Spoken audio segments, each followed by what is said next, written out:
ఈ వీడియోలో ఓటర్స్ గురించి అంటే మన గురించి మనమే తెలుసుకుందాం. అలాగే పథకాలు గవర్నమెంట్ గురించి కూడా మనం చూద్దాం. అంతకన్నా ముందు ఓటింగ్ సిస్టమ్ అనే వీడియోని మన ఛానల్లో అప్లోడ్ చేశా, అది చూడండి. ఈ వీడియో ఎవరిని ఉద్దేశించి చేసింది కాదు, అలానే ఏ పార్టీని సమర్థించి చెప్తుంది కూడా కాదు. కనుక ఈ వీడియోని ఫుల్గా చూసి మీ అభిప్రాయాన్ని కామెంట్ చేయండి.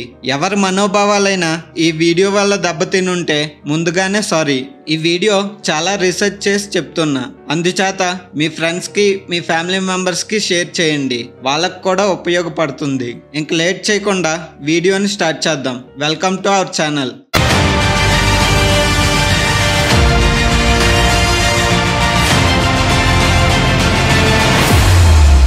మన రాష్ట్రంలో ఉండే ఓటర్స్ గురించి తెలుసుకునే ముందు మన గవర్నమెంట్, మన నాయకులు ఇచ్చే పథకాల గురించి కూడా చూద్దాం. అసలు ఈ గవర్నమెంట్ పని ఏంటంటే రాష్ట్రానికి పెట్టుబడులు తెప్పించడం, పరిశ్రమలు రప్పించడం, ఉపాధి కల్పించడం, అభివృద్ధి చేయడం, టూరిజంని పెంచడం, రోడ్లు వేయడం, ప్రభుత్వ భూముల్ని సంరక్షించుకోవడం, ప్రభుత్వ ఆస్తుల్ని కాపాడుకోవడం, ప్రభుత్వ ఉద్యోగాలని భర్తీ చేయడం, నాణ్యమైన విద్యని విద్యార్థులకు అందించడం, మెరుగైన వైద్యాన్ని అందించడం, కొత్త ప్రాజెక్టులను నిర్మించడం, ఉన్న ప్రాజెక్టులను పూర్తి చేయడం.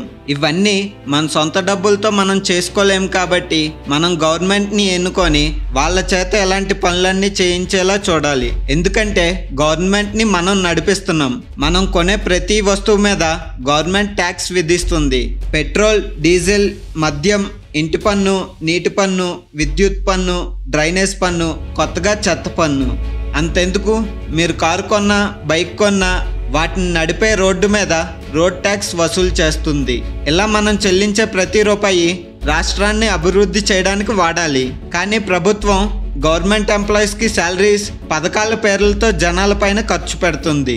ఇప్పుడు ఒకటి చెప్పండి, 100 మంది సినిమాకి వెళ్ళారు, 100 మంది దగ్గర డబ్బులు తీసుకొని అందులో 20 మందికే టికెట్లు ఇస్తామంటే ఎలా కుదురుతుంది?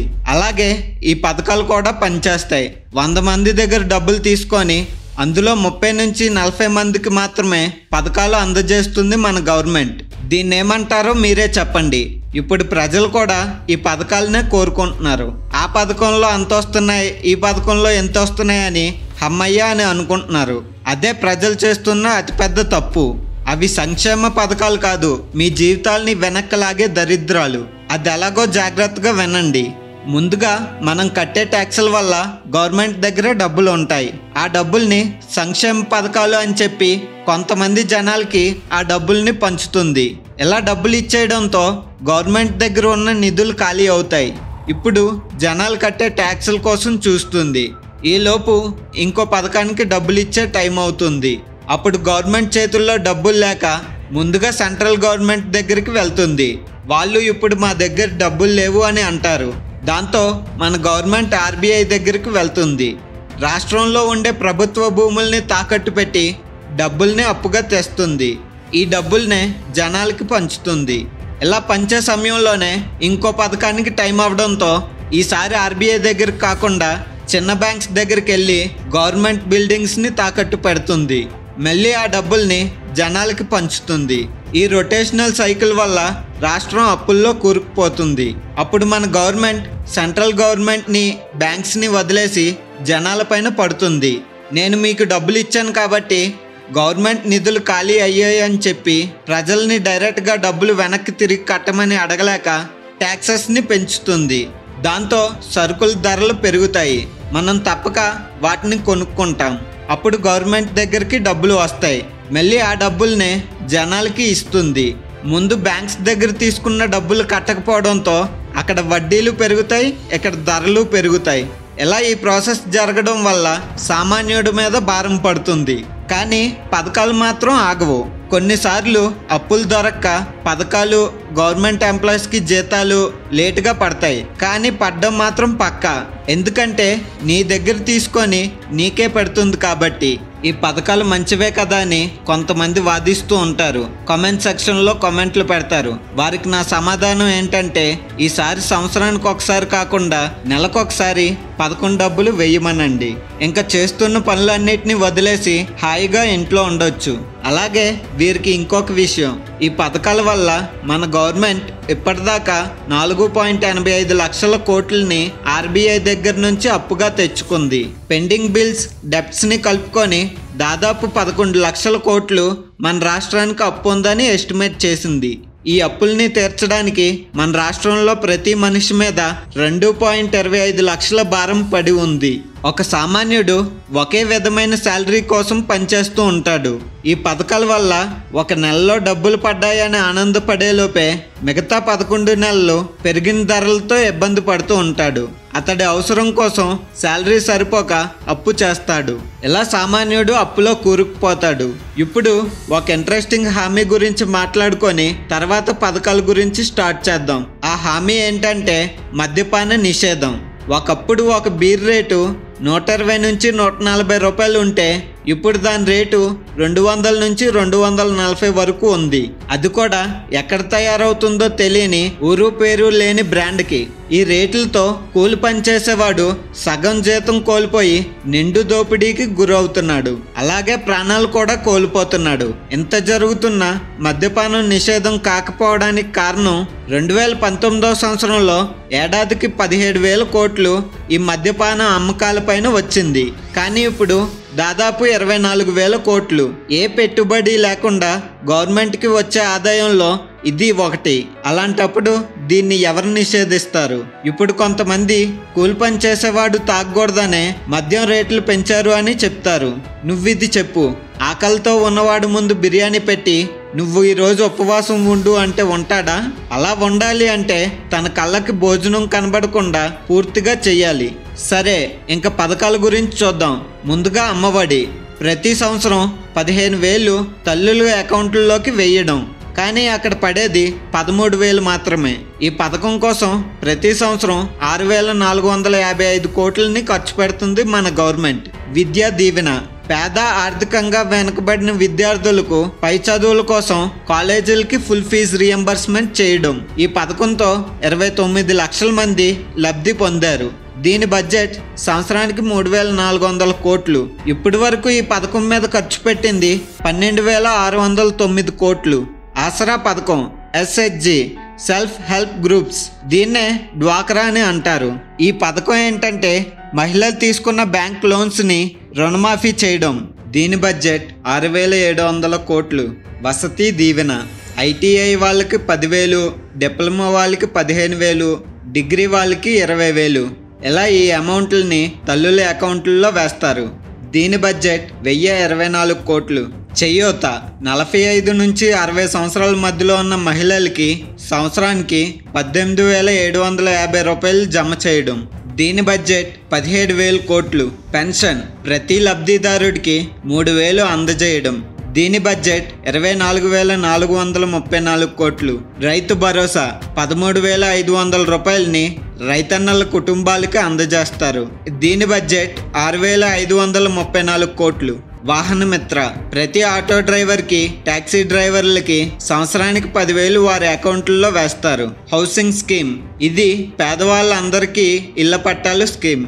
28.30 లక్షల ఇళ్లని కట్టించడం ఈ స్కీమ్ ధ్యేయం. దీని బడ్జెట్ 50,490 కోట్లు.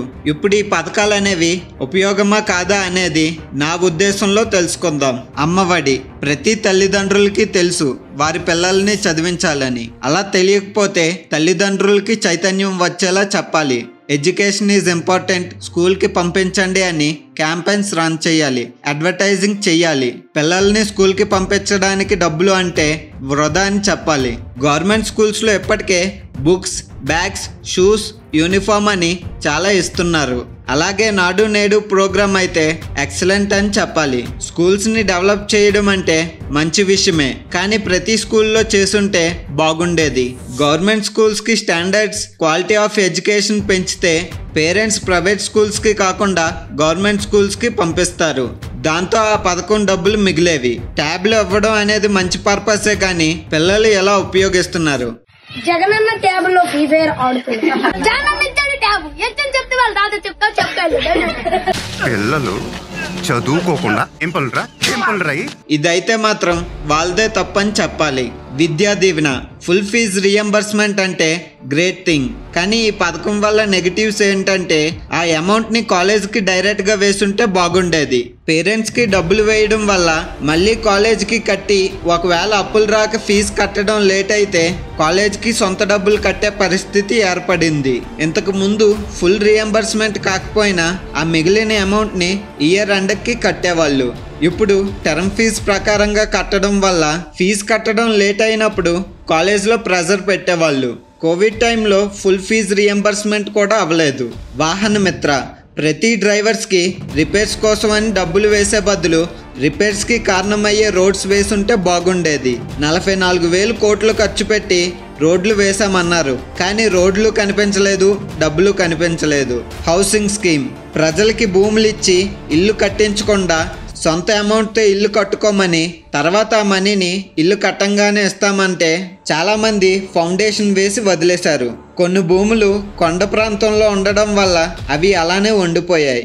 ఇంకా ఇలా చాలా చెప్పొచ్చు, కానీ లెంత్ ఎక్కువ అవ్వడంతో వీటితో ఆపేస్తున్నా. ఇప్పుడు నేను చెప్పేది ఏంటంటే కేవలం విద్య మాత్రమే ఉచితమై ఉండాలి. అవసరమైతే విపత్తు సమయంలో రైతన్నలకు తోడుగా ఉండాలి, అలాగే బాధితులకు కూడా. అంతేగాని అన్నా నేను ఆటో తోలుతా అంటే 10,000 తీసుకో, అన్నా నేను బట్టలు నేస్తా అంటే 10,000 తీసుకో, అన్నా నేను హెయిర్ కట్ చేస్తా, చేపలు పడతా అంటే డబ్బులు తీసుకో, అన్నా నేను చర్చిలో ఫాదర్ అంటే డబ్బులు తీసుకో, అన్నా నేను లాయర్ అంటే డబ్బులు తీసుకో అని, అన్నా నేను వేరే వర్గానికి చెందిన వాడిని అయితే ఈ నేస్తం పథకం కింద డబ్బులు తీసుకో అని ప్రజల్ని సోమరిపోతుల్ని చేస్తుంది. అలాగే ప్రజాధనం కూడా వృధా అవుతుంది. మరి ఈ డబ్బుల్ని ఎలా వినియోగించాలి అంటే ప్రజలకి అవసరమయ్యే రోడ్స్, హాస్పిటల్, స్కూల్స్ ఇలాంటివి కట్టించాలి. ఇప్పుడు పోలవరం ప్రాజెక్ట్ గురించి చూద్దాం. ఈ ప్రాజెక్ట్ని పూర్తి చేయడం వల్ల వైజాగ్లో ఉన్న ఇండస్ట్రీస్కి సరిపడిన నీళ్లు అందించవచ్చు. అలాగే వెస్ట్ గోదావరి, ఈస్ట్ గోదావరి జిల్లాల్లోని వర్షాలతో సంబంధం లేకుండా పంటలు పండించవచ్చు. అంతేకాకుండా ఈ గోదావరి నీటిని కృష్ణానదిలో కలిపి రాయలసీమ వారికి తాగునీళ్లు సప్లై చేయొచ్చు. ఈ ప్రాజెక్ట్ని స్టార్ట్ చేసి దాదాపు 20 సంవత్సరాలు అవుతున్నా దీని పనులు మాత్రం పూర్తి అవ్వలేదు. ఒక సర్వే ప్రకారం ఆ ప్రాజెక్ట్ పనులు 73% పూర్తయిందని వెల్లడించింది. కానీ నిజానికి అక్కడ పూర్తయింది 49% మాత్రమే. ప్రతి గవర్నమెంట్ ఈ ప్రాజెక్ట్ని కంప్లీట్ చేస్తా అని చెప్పి అధికారంలోకి వచ్చాక కొద్దో గొప్ప పనులు చేసి వేరే గవర్నమెంట్ మారుతుంది. ఇలా జరగడం వల్ల దీని బడ్జెట్ పెరుగుతుంది, కానీ దీని పనులు పూర్తి అవ్వట్లేదు. దీన్ని కంప్లీట్ చేయడంలో ఎన్ని మెలకులు ఉన్నా మరీ 20 సంవత్సరాలు అంటే ఎక్కువ టైం అనే చెప్పాలి. కానీ కంప్లీట్ అవ్వకపోవడం మన దురదృష్టం అని. ఇక ఓటర్స్ విషయానికి వస్తే వీళ్ళు నాయకుల కన్నా అతిపెద్ద అవినీతి పరులు. ఎలక్షన్ ముందు రోజు వచ్చి ఓటుకి 1000-2000 ఇస్తామంటే ఎగేసుకెళ్లి ఓటును గుద్దేస్తారు. ఇలాంటి వారి వల్ల మిగతా వాళ్ళు ఇబ్బంది పడే అవకాశం ఉంది. క్రికెట్ టీంలో ఇద్దరు సరిగ్గా ఆడకపోయినా టీం అంతా ఓడిపోతుంది. అలాగే మీరు వేసే ఓటు వల్ల మీ పక్క వాళ్ళు సఫర్ అవుతారు. అందుచేత మీకు మంచి జరిగితే సంతోషించండి, కానీ పక్కవారికి చెడు జరిగితే ఆలోచించండి. ఒక నాయకుడు మీ ఊరు వస్తున్నాడంటే బైక్ వేసుకొని జెండా పట్టుకొని నీ పనులు మానుకొని ఊరంతా తిరక్కు. నీకు మంచి చేద్దామని నీ కోసం వస్తున్నాడు. అంతేగాని డబ్బులు, మద్యం, బిర్యానీ అని దిగజారిపోవద్దు. నిన్ను ఏలే రాజసం ఒక నాయకుడికి నువ్వు ఇస్తున్నావు కనుక వ్యక్తిగత అభిమానంతో కాకుండా మంచి ఎవరు చేస్తారో, అభివృద్ధిని ఎవరు తెచ్చి పెట్టగలుగుతారో వారికి మీ అమూల్యమైన ఓటు వేయండి. నాకెందుకులే అని చెప్పి ఇంట్లో మాత్రం కూర్చోవద్దు. ఎందుకంటే నీ ఓటుని వేరే వాళ్ళు వేసే అవకాశం ఉంది. రిగ్ అవుతుంది, దొంగ ఓట్లు పడొచ్చు. కనుక మేల్కోండి. లేచి ఓటు వేయు. ఓటు అనేది నీ హక్కే కాదు, నీ గౌరవం కూడా. మళ్ళీ చెప్తున్నా, ఇది ఎవరిని కించపరిచేందుకు కాదు. నెగిటివ్ కామెంట్స్ వస్తాయని నాకు తెలుసు, కానీ ప్రజా చైతన్యం కోసం వాటిని భరిస్తా. ఇక సెలవు తీసుకుంటూ ఈ వీడియోని ఎక్కడితో ముగిస్తున్నా. Thank you for watching.